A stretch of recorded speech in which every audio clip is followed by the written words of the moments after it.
बृहस्पति देव नमो नमः। ज्ञान विवेक के दाता, धन समृद्धि सुख शांति के, जीवन के भाग्य विधाता। जहाँ तुम्हारी कृपा बरसे वहाँ संकट मिट जाते, धन शांति और ज्ञान का जीवन में दीप जलाते। ओम ब्रींग बृहस्पते नमः। जय श्री कृष्ण सनातनियों। आज माघ मास के बृहस्पतिवार के शुभ अवसर पर मैं आपको सुनाने जा रही हूँ परम पावन और दिव्य बृहस्पतिवार की व्रत कथा, जिसको सुनने मात्र से मनुष्य के जीवन में धन सुख समृद्धि का भंडार भरता है। श्री लक्ष्मी नारायण की कृपा दृष्टि से उनके घर में अन्न और धन भरा रहता है। तो आइए भगवान श्री हरि विष्णु के चरणों का ध्यान करते हुए और देव गुरु बृहस्पति को प्रणाम करते हुए बृहस्पतिवार की व्रत कथा प्रारंभ करते हैं। प्रेम से बोलिए देव गुरु बृहस्पति की जय, श्री हरि विष्णु की जय। प्राचीन समय की बात है। भारत में एक राजा राज्य करता था। वह बड़ा प्रतापी तथा दानी था। वह नित्य प्रति मंदिर में भगवत दर्शन करने जाता था। वह ब्राह्मण और गुरु की सेवा किया करता था। उसके द्वार से कोई भी याचक निराश होकर नहीं लौटता था। वह प्रत्येक गुरुवार को व्रत रखता एवं पूजन करता था। हर दिन गरीबों की सहायता करता था। परंतु यह सब बातें उसकी रानी को अच्छी नहीं लगती थी। वह न व्रत करती और न किसी को एक भी पैसा दान में देती थी। वह राजा से भी ऐसा करने को मना किया करती थी। एक समय की बात है। राजा शिकार करने वन को चले गए। घर पर रानी और दासी थी। उस समय गुरु बृहस्पति साधु का रूप धारण कर राजा के दरवाजे पर भिक्षा मांगने आए।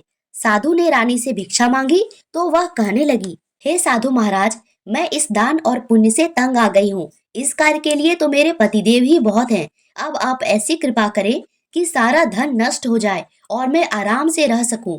साधु रूपी बृहस्पति देव ने कहा, हे देवी, तुम बड़ी विचित्र हो। संतान और धन से कोई दुखी नहीं होता, इसको सभी चाहते हैं। पापी भी पुत्र और धन की इच्छा करता है। अगर तुम्हारे पास धन अधिक है तो भूखे मनुष्यों को भोजन कराओ, प्याऊ लगवाओ, ब्राह्मणों को दान दो, धर्मशाला बनवाओ, कुआं तालाब बावड़ी बाग बगीचे आदि का निर्माण कराओ तथा निर्धनों की कुंवारी कन्याओं का विवाह कराओ, साथ ही यज्ञ आदि करो। इस प्रकार के कर्मों से आपके कुल का और आपका नाम परलोक में सार्थक होगा एवं स्वर्ग की प्राप्ति होगी।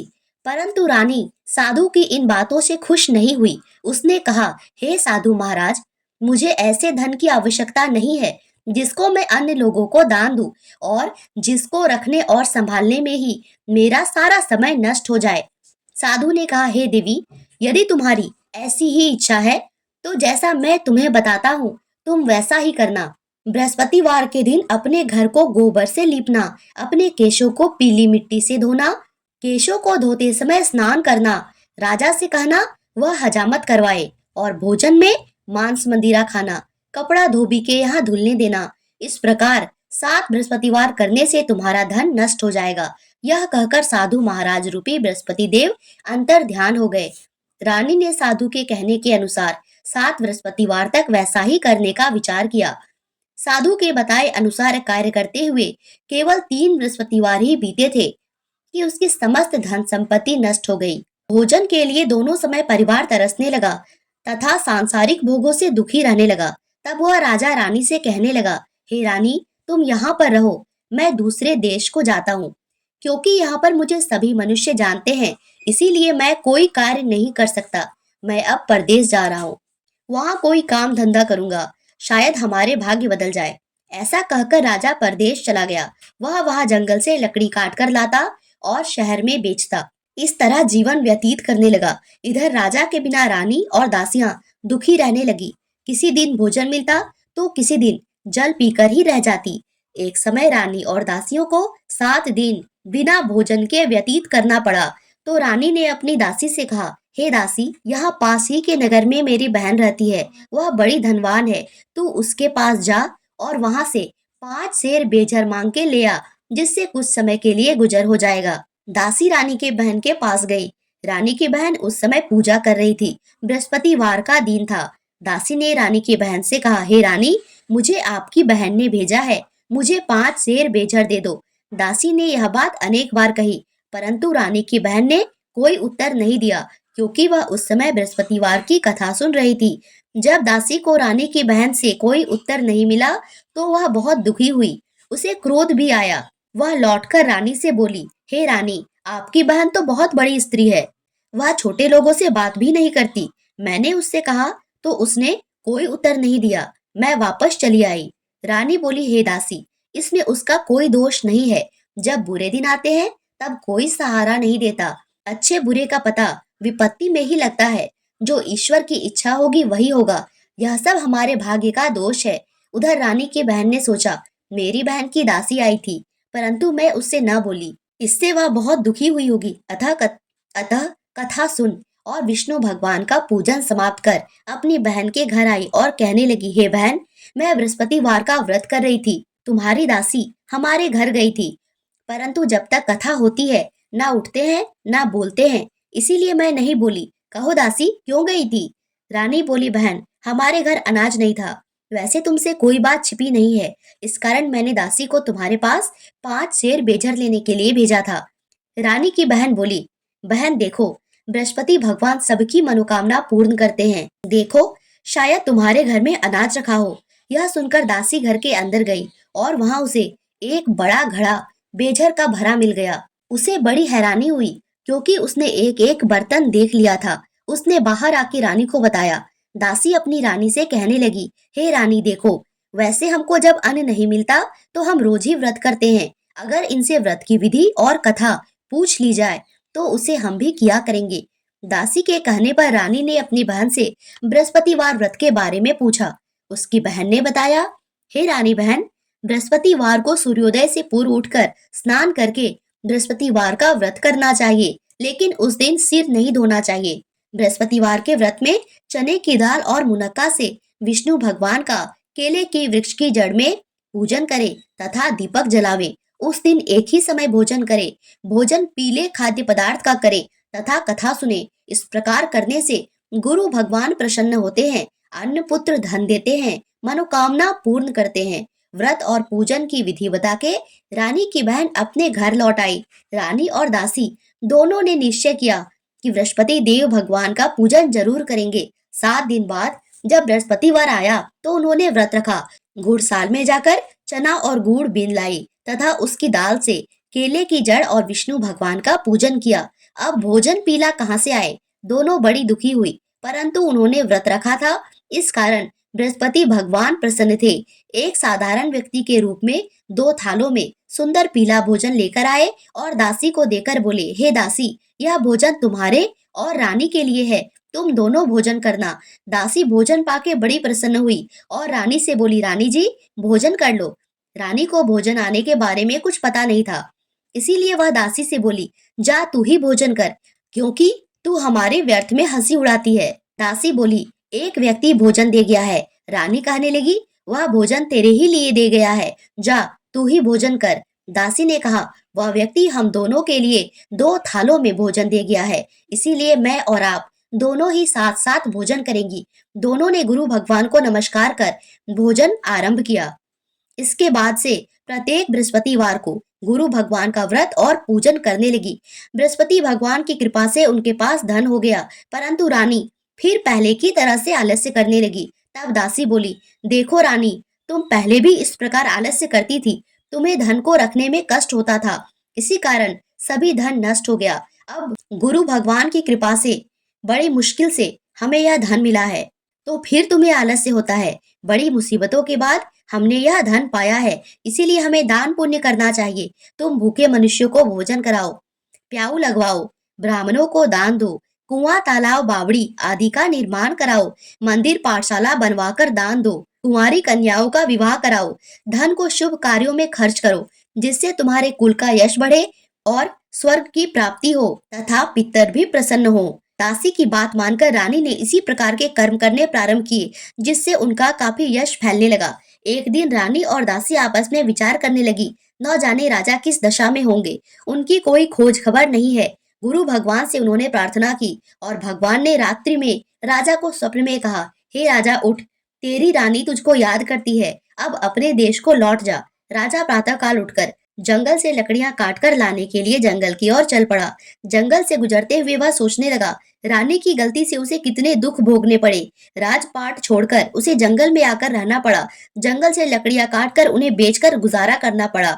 उसी समय उस जंगल में बृहस्पति देव एक साधु का रूप धारण कर आए और राजा के पास आकर बोले, हे लकड़हारे, तुम इस सुनसान जंगल में किस चिंता में बैठे हो, मुझको बतलाओ। यह सुन राजा के नेत्रों में जल भर आया और वह साधु की वंदना कर बोला, हे प्रभु, आप तो सब कुछ जानने वाले हो। इतना कहकर राजा ने साधु को अपनी संपूर्ण कहानी बतला दी। महात्मा दयालु होते हैं। वे राजा से बोले, हे राजा, देखो, तुम्हारी पत्नी ने बृहस्पति देव के प्रति अपराध किया, जिसके कारण तुम्हारी यह दशा हुई। अब तुम किसी प्रकार की चिंता मत करो, भगवान तुम्हें पहले से अधिक धन देंगे। देखो, तुम्हारी पत्नी ने भी बृहस्पतिवार का व्रत प्रारंभ कर दिया है। अब तुम भी बृहस्पतिवार का व्रत करके चने की दाल और गुड़ जल के लोटे में डालकर केले का पूजन करो। फिर कथा कहो या सुनो, भगवान तुम्हारी सब कामनाओं को पूर्ण करेंगे। साधु को प्रसन्न देखकर राजा बोला, हे प्रभु, मुझे लकड़ी बेचने के पश्चात इतना पैसा नहीं बचता जिससे मैं भोजन के उपरांत कुछ बचा सकूं। मैंने रात्रि में अपनी रानी को व्याकुल देखा है। मेरे पास कोई साधन नहीं जिससे मैं उसका समाचार जान सकूं। फिर मैं बृहस्पति देव की क्या कहानी कहूँ, मुझको तो कुछ भी मालूम नहीं है। साधु ने कहा, हे राजा, तुम किसी प्रकार की चिंता मत करो। बृहस्पतिवार के दिन तुम रोजाना की तरह लकड़ियां लेकर शहर में जाओ। तुम्हें रोज से दुगुना धन प्राप्त होगा, जिससे तुम भली भांति भोजन कर दोगे और बृहस्पति देव की पूजा का सामान भी आ जाएगा। बृहस्पतिवार की कथा इस प्रकार है, सो ध्यान पूर्वक सुनो। प्राचीन काल में एक बहुत ही निर्धन ब्राह्मण था। उसके कोई संतान नहीं थी। वह नित्य पूजा पाठ करता, परंतु उसकी स्त्री बहुत मलिनता के साथ रहती थी। वह न स्नान करती, न किसी देवता का पूजन करती। प्रातः काल उठते ही सर्वप्रथम भोजन करती, बाद में कोई अन्य कार्य करती। ब्राह्मण देवता बहुत दुखी रहते थे। पत्नी को बहुत समझाते, परंतु उसका कोई परिणाम न निकलता। भगवान की कृपा से ब्राह्मण की स्त्री के कन्या उत्पन्न हुई। वह कन्या अपने पिता के घर में बड़ी होने लगी। वह बालिका प्रातः स्नान करके भगवान विष्णु का जप करती। वह बचपन से ही बृहस्पतिवार का व्रत भी करने लगी। पूजा पाठ समाप्त कर स्कूल जाती तो अपनी मुट्ठी में जौ भर के ले जाती और पाठशाला जाने के मार्ग में डालती जाती। वही जौ स्वर्ण के हो जाते तो लौटते समय उनको बीन कर घर ले आती। एक दिन वह बालिका सूप में उन सोने के जौ को फटक कर साफ कर रही थी। तभी उसकी माँ ने देखा और कहा, हे बेटी, सोने के जौ को फटकने के लिए सोने का सूप होना चाहिए। दूसरे दिन गुरुवार था। इस कन्या ने व्रत रखा और बृहस्पति देव से कहा, हे प्रभु, यदि मैंने सच्चे मन से आपकी पूजा की हो तो मुझे सोने का सूप दे दो। बृहस्पति देव ने उसकी प्रार्थना स्वीकार कर ली। रोजाना की तरह जब वह कन्या जौ फैलाती हुई स्कूल चली गई और स्कूल से लौटकर जब वह जौ बीन रही थी तो बृहस्पति देव की कृपा से उसे सोने का सूप मिला। उसे वह घर ले आई और उसे जौ साफ करने लगी, परंतु उसकी माँ का वही ढंग रहा। एक दिन की बात है, वह कन्या सोने के सूप में जौ साफ कर रही थी। उस समय वहां का राजकुमार वहां से होकर निकला। उस कन्या के रूप और सोने के सूप में जौ को साफ करते देखकर वह उस कन्या पर मोहित हो गया। राजमहल आकर भोजन और जल त्याग कर उदास होकर लेट गया। राजा को जब राजकुमार द्वारा अन्न जल त्यागने का समाचार ज्ञात हुआ तो अपने मंत्रियों के साथ वह अपने पुत्र के पास पहुंचे और बोले, हे बेटा, तुम्हें किस बात का कष्ट है? किसी ने अपमान किया है अथवा कोई और कारण है? मुझे बताओ, मैं वही करूंगा जिससे तुम्हें प्रसन्नता हो। राजकुमार ने अपने पिता की बातें सुनी और बोला, मुझे आपकी कृपा से किसी बात का दुख नहीं है। किसी ने मेरा अपमान नहीं किया, परंतु मैं उस लड़की के साथ विवाह करना चाहता हूँ जो सोने के सूप में जौ साफ कर रही थी। यह सुन राजा आश्चर्य में पड़ गया और बोला, हे बेटा, इस प्रकार की कन्या का पता तुम ही लगाओ। मैं उसके साथ तुम्हारा विवाह अवश्य करवा दूंगा। राजकुमार ने राजा को उस लड़की के घर का पता बताया। मंत्री उस लड़की के घर गया और राजा का आदेश ब्राह्मण को सुनाया। कुछ ही दिन बाद ब्राह्मण की कन्या का विवाह राजकुमार के साथ संपन्न हो गया। कन्या के घर से जाते ही उस ब्राह्मण देवता के घर में पहले की भांति गरीबी का निवास हो गया। अब भोजन के लिए अन्न भी बड़ी मुश्किल से मिलता था। एक दिन दुखी होकर ब्राह्मण अपनी पुत्री से मिलने गया। बेटी ने पिता की दुख की अवस्था को देखा और अपनी माँ का समाचार पूछा। ब्राह्मण ने सभी हाल कहा। कन्या ने बहुत सा धन देकर अपने पिता को विदा कर दिया। इस तरह ब्राह्मण का कुछ समय सुखपूर्वक व्यतीत हुआ, लेकिन कुछ दिन बाद फिर वही हाल हो गया।